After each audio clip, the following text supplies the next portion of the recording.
Welcome back to the Marathon Mortgage I suck at that. That was crazy, dude. That was crazy. I suck at the intro. That was actually crazy. Welcome back to the Marathon Mortgage Happy Hour. I'm Mike Witzak. I'm Rory Farrell. Thank you. Take two. Thank you. I'm just too good at that. There's things that you're good at, and there's things I'm good at, and I am not good at the intro. I'm good at beer, though, so Yes, you are. here we go. What are we drinking, dude? Mexican lager from Single Cut out of New York.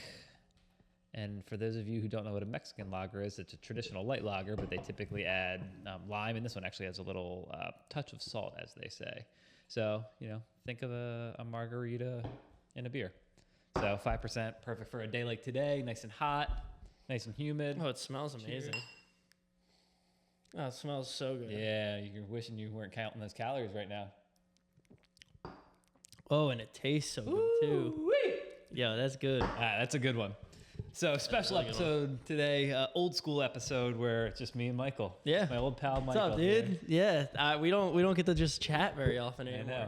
It's weird. I could do some secret time later. I know. We had a late cancellation on our podcast guest. We'll get him back on for another episode. But Yes, we will. we actually have some exciting stuff going on in our office these days. So I just figured, hey, let's just fire up a podcast, talk about what's going on. Let's chat it up. We can't miss a week, A little fireside chat. Yeah. So Wait, hold on. Before we get into that, who was the inventor of the fireside chats? I don't even know. No, I have no idea. Really? So do you know what the fireside chat was? No. To begin with, like where that even comes from? Nope. So fireside chat was I believe it started off as a radio program, possibly a TV program, and I'm 99% sure it was Theodore Roosevelt. Oh, that makes sense. And he came out with what's called fireside chats, and it was an update on like different things going on in America at the time. Oh, yes. I'm familiar now. Yeah, There you go. Very cool. That definitely checks out for old Teddy. Old Teddy Roosevelt there. I hold a strong stick or something. I forget what else he said. He said something like that. He's like, yeah, Speak softly and carry a... long stick, something like that. I don't think it was long. That's what they used to say I did in high school. Hey, yo, just kidding. So thank you for watching another episode of Fun Facts with Mike Witzak. Yeah, very mediocre stick to begin with. So anyway, like Rory said, we have some exciting things going on in the office, especially for FHA and VA clients. So I don't know if you want to take it away, if you want me to dive into it. What do you? I'll prep it. Cool. Yeah. So we have an investor right now that we work with that is running an incentive for these government FHA and VA refinances. The FHA version is called Streamline. VA is called Earl. So basically what this is just kind of really streamlines the refinance process. Basically, if you're saving money per month, it's almost a no-brainer. They make it very cost effective, almost no documentation, just like in and out the door real quick. And as long as you're saving money, there's obviously more to it, but as long as you're saving money, they generally work. Yeah. Now you might ask, are there costs involved? And there's always costs involved in refis, but Yeah. There's, as far as costs go, though, we're able to kind of figure out a few different things. So with VA, on the Earls, you're able to wrap in a lot of the cost, almost all of the cost, into your loan amount. Your new loan amount. So let's say, these are really round numbers. So let's say you owe $300,000, but your costs are $5,000. Your new loan amount could be $305,000, which is then amortized over 30-year, assuming a 30-year fixed mortgage. Yep. And the thing is, you think the loan amount's going up, so your payment's going to go up. But since you're getting such a lower rate, your payment actually is reduced. You have a little bit of a higher loan amount, but you don't have to come to the table with any money whatsoever. Yeah, and there's different ways to structure it, but if and when we get to that point, we can talk about the break even, how much it's going to save you monthly, how much the true costs are going to be, what that break even point is, and what that means if you were going to keep that loan for 24 months. Exactly. Not refinance ahead of time. So. Exactly. Yeah, and you always do have the option to come to the table with money if you really decide you wanted to, but you don't have to. There's a lot of different ways to structure it, with coming to the table with one monthly mortgage payment versus with no money at all. So the VA, if you've bought with a VA loan in the past, maybe basically in 2023. Yeah, past year, I would say. Yeah, it's probably a good idea to reach out and just talk about your options. Yep. So that's one option with the VA Earls, and then with the FHA Streamlines, they're a little bit more tricky. So you can't factor in all of the closing costs into your loan. But what we can do is, and what we're doing currently is, we're able to offer credit to help offset those costs, or at least most of them. And we're able to offset most of the closing costs. And then with the escrows, we're looking at possibly calling your current servicer and giving you a credit of those escrows back, where they'll just lower the loan amount that needs to be paid off. They keep the escrow money, and then you might have to come to the table with a couple $100 to fund your next month's escrow. But that's really it. Or I think the other option was just come to the table with the escrow money. Yeah, or come to the table with one of your monthly mortgage payments. So again, there's a couple of different ways to structure it. But I mean, and really the way that we've structured the ones that we've done so far is where it's truly like a no cost refi, where literally all the costs are absorbed by a lender credit that we're giving you to offset those costs. So I think just the point of this is it's a limited time incentive that our lender is running until, like, I think if you have to lock or register the loan in August. By September 3rd, I think. Yeah.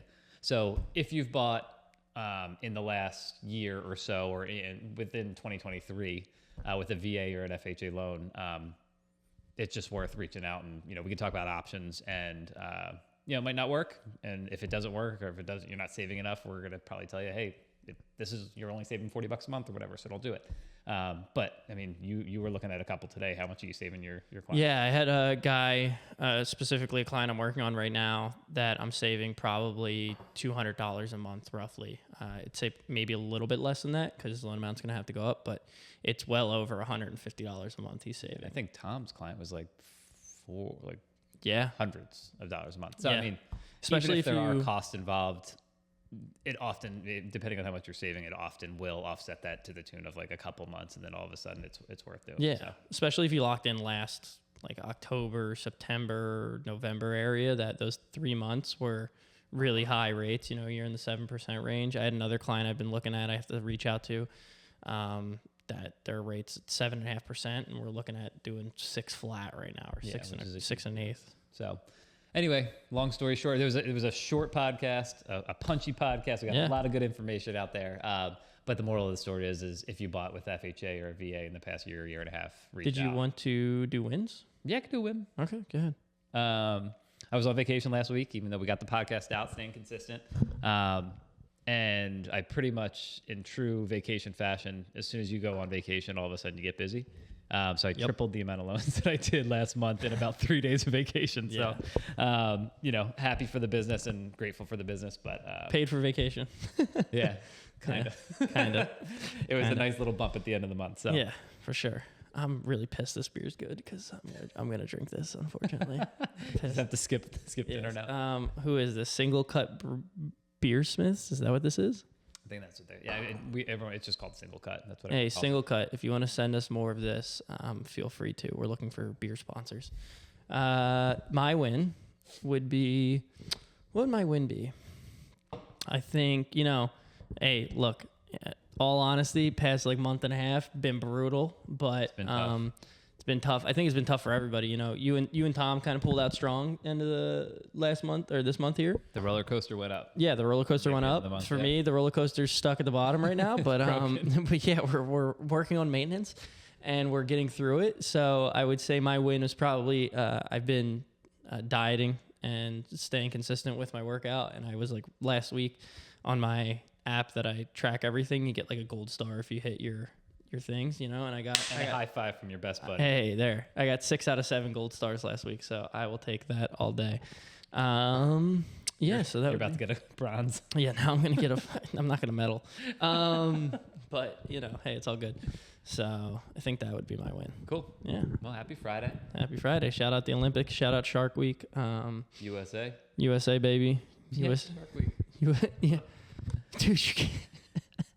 What's your favorite shark? I'm taking away the remote. My favorite shark.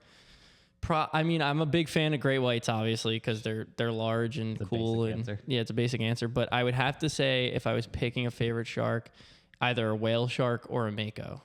Mako, all right. Yeah, that would be my 2 favorite sharks. Thresher shark.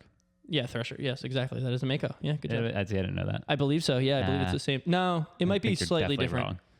I'm definitely wrong. One of those. I'm definitely wrong. Off the coast of Longport, just like 2 weeks ago. Mm-hmm. Those things are wild. Yeah, my dad, the thrasher shark. Funny enough, they used to go like shark fishing once a year, Yeah, dude, they'd go out like, hours off the shore and go shark fishing. And he has a picture of his one buddy with the thrasher shark on the hook, but like it legitimately swung its tail around and cut the line after they took the the whole picture. point of that. Yeah, It's wild. nuts. But shout out thrasher sharks. All right, cool. Yeah, Happy Shark Week. Happy Shark Week. Friday. yeah. See you next week. See you next week. Bye. Fun fact: whale sharks don't eat meat; they just suck up stuff at the bottom. They go. Yep. The old And then- Hoover. Yeah. Cool. We'll end on that. Mm. Is there a sound effect? Dun-dun. I could add one, but no, there's not one on here. That's cool. All right, I'm out of here. See ya.